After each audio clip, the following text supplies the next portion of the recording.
நேரம் 6 மணி. இலங்கை ஒலிபரப்பு கூட்டுத்தாபனம் செய்திகள். செய்தி ஆசிரியர் MC நஜ்முதீன், வாசிப்பவர் J.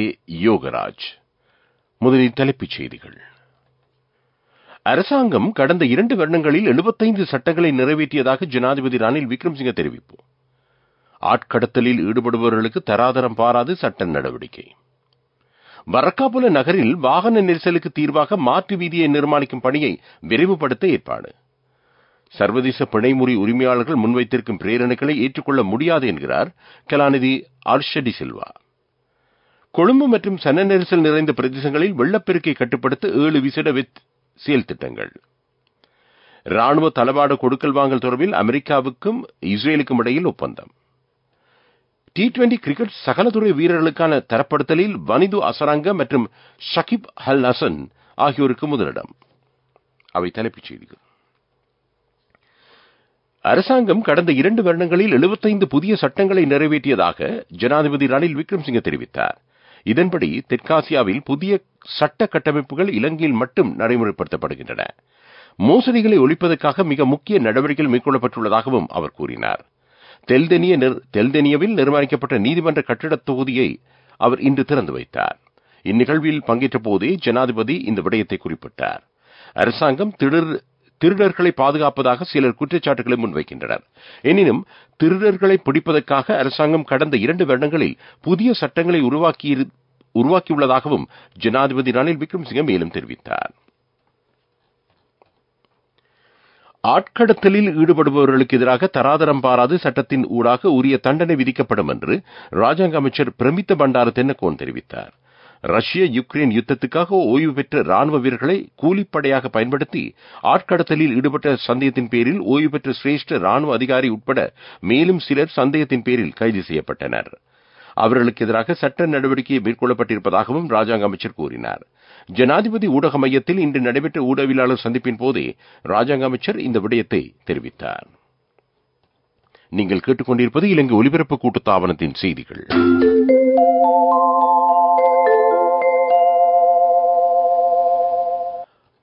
கொழும்பு கண்டி பிரதான வீதியில் வரக்காபுல நகருக்கு அருகில் நிலவும் வாகன நெரிசலுக்கு தீர்வாக முன்மொழியப்பட்டிருக்கும் மாற்று வீதியின் நிர்மாணப் பணிகளை விரைவுபடுத்துமாறு ராஜாங்க அமைச்சர் ரஞ்சித் சியம்பலாபிட்டிய அதிகாரிகளுக்கு ஆலோசனை வழங்கினார். நாட்டில் நிலவிய பொருளாதார நெருக்கடியின் காரணமாக குறித்த வீதியின் நிர்மாணப் பணிகள் இடைநிறுத்தப்பட்டிருந்தன. இந்த வீதி சம்பந்தமாக ஜனாதிபதியின் செயலாளரின் தலைமையில் அண்மையில் பேச்சுவார்த்தை ஒன்று இடம்பெற்றது. இதேவேளை ராஜாங்க அமைச்சரின் தலைமையில் மற்றொரு பேச்சுவார்த்தையும் நடத்தப்பட்டது. இதன்படி ஜூலை மாதம் 15ஆம் தேதிக்கு முன்னர் நிர்மாணப் பணிகளை ஆரம்பிப்பதற்கு திட்டமிடப்பட்டுள்ளது. கொழும்பு மற்றும் சன நெரிசல் நிறைந்த பிரதேசங்களில் வெள்ளப்பெருக்கை கட்டுப்படுத்துவதற்காக 7 விசேட செயல் திட்டங்கள் நடைமுறைப்படுத்தப்பட உள்ளன. இதன்படி கொழும்பில் உள்ள வடிகான்களை முகாமித்துவம் செய்வதற்கு 295 மில்லியன் ரூபாய் ஒதுக்கீடு செய்யப்பட்டுள்ளது.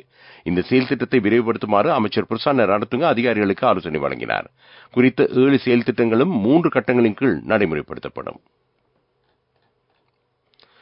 கொழும்பு மாநகர சபை வேட்பாளரான முஜிபுர் ரஹ்மான் பாராளுமன்ற உறுப்பினராக சத்தியப்பிரமாணம் செய்வதில் ஏற்பட்டிருக்கும் பிரச்சினையை தீர்ப்பதற்கு சட்டமா அதிபரின் ஆலோசனைகளை பெற்றுக் கொள்ள வேண்டும் என்று ராஜாங்க அமைச்சர் ஜனக வக்கும்பர அண்மையில் தெரிவித்திருந்தார். இதுகுறித்து உடனடியாக நடவடிக்கை எடுக்குமாறு பிரதமர் தினேஷ் குணவர்தன பொது நிர்வாக அமைச்சின் அதிகாரிகளுக்கு ஆலோசனை வழங்கினார். பொது நிர்வாகம், உள்நாட்டு அலுவலர்கள், மாகாண சபைகள் மற்றும் உள்ளூராட்சி மன்ற அமைச்சின் ஆலோசனை செயற்குழுவின் போது இந்த விடயம் பற்றி தெரிவிக்கப்பட்டது. இந்த செயற்குழு பிரதமர் தினேஷ் குணவர்தன, ராஜாங்க அமைச்சர்களான ஜனக வக்கும்புர, அசோக பிரியாந்தா ஆகியோரின் தலைமையில் கூடியது. பாராளுமன்ற உறுப்பினர் முஜிபுர் ரஹ்மானின் பெயர் கொழும்பு மாநகர சபை வேட்பாளர் பட்டியலில் தற்போதும் உள்ளதாக இதன்போது ராஜாங்க அமைச்சர் ஜனக வக்கும்புர தெரிவித்தார். சர்வதேச பிணைமுறி உரிமையாளர்கள் முன்வைத்திருக்கும் பிரேரணைகளை ஏற்றுக்கொள்ள முடியாது என பாராளுமன்ற உறுப்பினர் கலாநிதி ஹர்ஷ டி சில்வா தெரிவித்தார். சர்வதேச பிணைமுறி உரிமையாளர்கள் இலங்கைக்கு விஜயம் மேற்கொண்ட பின்னர் ஜனாதிபதி ஐக்கிய மக்கள் சக்தி மற்றும் மக்கள் விடுதலை முன்னணியை சந்தித்து பேச்சுவார்த்தை நடத்தினார். எனினும் குறித்த பேச்சுவார்த்தை சம்பந்தமாக அரசாங்கமோ மக்கள் விடுதலை முன்னணியோ எந்த ஒரு கருத்தினையும் தெரிவிக்கவில்லை என்றும் ஹர்ஷ டி சில்வா கூறினார். எதிர்க்கட்சித் தலைவர் அலுவலகத்தில் இன்று நடைபெற்ற ஊடகவியலாளர் சந்திப்பின் போதே அவர் இந்த விடயத்தை தெரிவித்தார். நாட்டின் பொருளாதாரம் சிறந்த திசையை நோக்கி பயணிப்பதாக ஜனாதிபதி பாராளுமன்றத்தில் தெரிவித்திருந்தார். எனினும் மக்கள் பொருளாதார ரீதியில் மிகுந்த நெருக்கடியை எதிர்கொண்டிருப்பதாகவும் கலாநிதி ஹர்ஷ டி சில்வா சுட்டிக்காட்டினார். பிரதான செய்தி வழங்குவோர் ஒவ்வொரு வீட்டிலும் இருக்க வேண்டிய வீட்டு வைத்தியர் சித்தாலேப. கேகாலை மாவட்டத்தில் உள்ள கிருமி நாசினி வர்த்தக நிலையங்கள் கண்காணிக்கப்படுகின்றன. கேகாலை மாவட்ட பிரதி விவசாய பணிப்பாளர் அலுவலகம் இந்த பணியினை மேற்கொண்டுள்ளது. தடை செய்யப்பட்டுள்ள கிருமி நாசினி மற்றும் காலாவதியான கிருமி நாசினிகள் விற்கப்படுகின்றதா என்பது பற்றி இதன் போது மிகுந்த கவனம் செலுத்தப்படுகிறது. பிரதான செய்தி வழங்கியோர் ஒவ்வொரு வீட்டிலும் இருக்க வேண்டிய வீட்டு வைத்தியர் சித்தாலேப.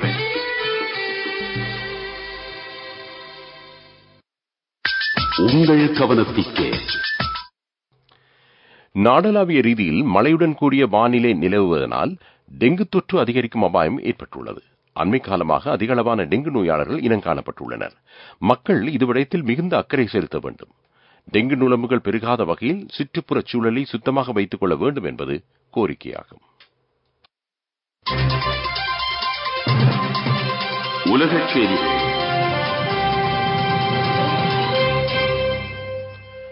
அமெரிக்காவுக்கும் இஸ்ரேலுக்கும் இடையில் ராணுவ தளவாட கொடுக்கல் வாங்கல் தொடர்பான ஒப்பந்தத்தை ஏற்படுத்தும் முயற்சியில் அமெரிக்க ஜனாதிபதி ஜோ பைடன் ஈடுபட்டுள்ளார். $1 பில்லியன் பெறுமதி வாய்ந்த கொடுக்கல் வாங்கல் பற்றியதாக இந்த ஒப்பந்தம் அமையவுள்ளது. பலஸ்தீனின் ரஃபா நகர் மீது இஸ்ரேல் தாக்குதல் நடத்தினால் ராணுவ தளவாடங்களை இஸ்ரேலுக்கு வழங்குவது பற்றிய தீர்மானத்தில் மாற்றம் ஏற்படலாம் என அமெரிக்க ஜனாதிபதி அண்மையில் தெரிவித்திருந்தார். இவ்வாறான நிலையிலேயே இஸ்ரேலுடன் புதிய ஒப்பந்தத்தை மேற்கொள்வதற்கான முயற்சியில் ஜோ பைடன் ஈடுபட்டுள்ளார். அபிவிருத்தி செய்திகள். அனுராதபுரம் கல்வி வலயத்துக்குட்பட்ட அசரிக்கம முஸ்லிம் வித்யாலய விளையாட்டு மைதானம் மற்றும் கியூலே கட்ட விளையாட்டு மைதானங்களின் அபிவிருத்திக்கு நிதி ஒதுக்கீடு செய்யப்பட்டுள்ளது. பாராளுமன்ற உறுப்பினர் இஷாக் ரஹ்மான் இந்த ஒதுக்கீட்டை மேற்கொண்டுள்ளார். அசரிக்கம முஸ்லிம் வித்யாலய மைதானத்தின் அபிவிருத்திக்கு 2 மில்லியன் ரூபாவும் கியூலே கட்ட மைதானத்தின் அபிவிருத்திக்கு 1.5 மில்லியன் ரூபாவும் ஒதுக்கப்பட்டுள்ளன. விளையாட்டுச் செய்திகள். சர்வதேச கிரிக்கெட் பேரவை T20 சகலதுறை வீரர்களுக்கான தரப்படுத்தல் பட்டியலை வெளியிட்டுள்ளது. இதன்படி இலங்கை அணியைச் சேர்ந்த வனிது அசரங்க மற்றும் பங்களாதேஷ் வீரர் ஷகிப் அல் ஹசன் ஆகியோர் முதலிடம் பெற்றுள்ளனர். ஆப்கானிஸ்தான் அணியைச் சேர்ந்த முகமது நபி 3ஆம் இடத்தை பெற்றுள்ளார். ஜிம்பாப்வே அணியின் ஷிகந்தர் ராசா 4ஆம் இடத்தையும் தென்னாப்பிரிக்காவின் மக்ரம் 5ஆம் இடத்தையும் வகிக்கின்றனர். இந்தியன் பிரீமியர் லீக் கிரிக்கெட் சுற்றுத் தொடரின் 65வது போட்டி இன்று நடைபெறுகிறது. ராஜஸ்தான் ராயல்ஸ் மற்றும் பஞ்சாப் கிங்ஸ் அணிகள் மோத உள்ளன. குவஹாத்தி மைதானத்தில் இலங்கை நேரப்படி இரவு 7:30க்கு இந்த போட்டி ஆரம்பமாகும். வர்த்தக செய்தி அனுசரணை. பட்டதாரியாகும் போது, திருமணத்தின் போது, குழந்தை பிறப்பின் போது மற்றும் 25வது திருமண ஆண்டு நிறைவின் போது 50,000 ரூபாய் வரை விசேட அனுகூலங்கள். மாதாந்தம் 12,500 ரூபாய் வீதம் சேமித்திடும் ஸ்ரீ சேவிங்ஸ் சாம்பியன்களுக்கு மேலும் பணப்பரிசுகள். 17,750 கோடி ரூபாய் பெறுமதியான திரைசேரி முறிகள் வெளியிடப்பட்டுள்ளன. இவை 91, 182, 364 நாட்கள் முதிர்ச்சி கொண்டவை. இதற்கான ஏலம் இன்று நடைபெற்றது. பட்டதாரியாகும் போது, திருமணத்தின் போது, குழந்தை பிறப்பின் போது மற்றும் 25வது திருமண ஆண்டு நிறைவின் போது 50,000 ரூபாய் வரை விசேட அனுகூலங்கள். மாதாந்தம் 12,500 ரூபாய் வீதம் சேமித்திடும் ஸ்ரீ சேவிங்ஸ் சாம்பியன்களுக்கு மேலும் பணப்பரிசுகள். பொருளாதார செய்திகள். நாட்டில் MD2 என்ற அன்னாசி இனத்தை பயிரிடுமாறு விவசாய அமைச்சு விவசாயிகளுக்கு பணிப்புரை வழங்கியுள்ளது. விவசாயத்துறை நவீனமயப்படுத்தல் வேலை திட்டத்தின்படி இந்த திட்டம் நடைமுறைப்படுத்தப்படுகிறது. குறித்த அன்னாசி இனத்தின் மூலம் கூடுதலான அறுவடை எதிர்பார்க்கப்படுகிறது. காலநிலை அறிக்கை. இலங்கையை சூழவுள்ள வளிமண்டலத்தில் விரிவடைந்திருக்கும் தளம்பல் காரணமாக நாடளாவிய ரீதியில் தொடர்ந்து மழை பெய்யலாம் என்று வளிமண்டலவியல் திணைக்களம் எதிர்வு கூறியுள்ளது. மேல், மத்திய, சபரகமு, ஊவா மாகாணங்களின் சில இடங்களில் 100 மில்லிமீட்டர் மழை பெய்யக்கூடும். மேல், தென், கரையோர பிரதேசங்களில் நாளை காலை வேளையிலும் மழை பெய்யலாம். இடியுடன் கூடிய மழை பெய்யும் போது காற்றின் வேகம் அதிகரித்து காணப்படும் என்று திணைக்களம் விடுத்திருக்கும் அறிக்கையில் குறிப்பிடப்பட்டுள்ளது. அது காலநிலை அறிக்கை. இறுதியாக மீண்டும் தலைப்புச் செய்திகள். அரசாங்கம் கடந்த 2 வருடங்களில் 75 சட்டங்களை நிறைவேற்றியதாக ஜனாதிபதி ரணில் விக்ரமசிங்க தெரிவிப்பு. ஆட்கடத்தலில் ஈடுபடுபவர்களுக்கு தராதரம் பாராது சட்ட நடவடிக்கை. வரக்காபோல நகரில் வாகன நெரிசலுக்கு தீர்வாக மாற்று வீதியை நிர்மாணிக்கும் பணியை விரைவுபடுத்த ஏற்பாடு. சர்வதேச பிணைமுறி உரிமையாளர்கள் முன்வைத்திருக்கும் பிரேரணைகளை ஏற்றுக்கொள்ள முடியாது என்கிறார் கலாநிதி ஹர்ஷடி சில்வா. கொழும்பு மற்றும் சன்ன நெரிசல் நிறைந்த பிரதேசங்களில் வெள்ளப்பெருக்கை கட்டுப்படுத்த 7 விசேட செயல் திட்டங்கள். ராணுவ தளவாட கொடுக்கல் வாங்கல் தொடர்பில் அமெரிக்காவுக்கும் இஸ்ரேலுக்கும் இடையில் ஒப்பந்தம். T20 கிரிக்கெட் சகலதுறை வீரர்களுக்கான தரப்படுத்தலில் வனிது அசரங்க மற்றும் ஷகிப் அல் ஹசன் ஆகியோருக்கு முதலிடம்.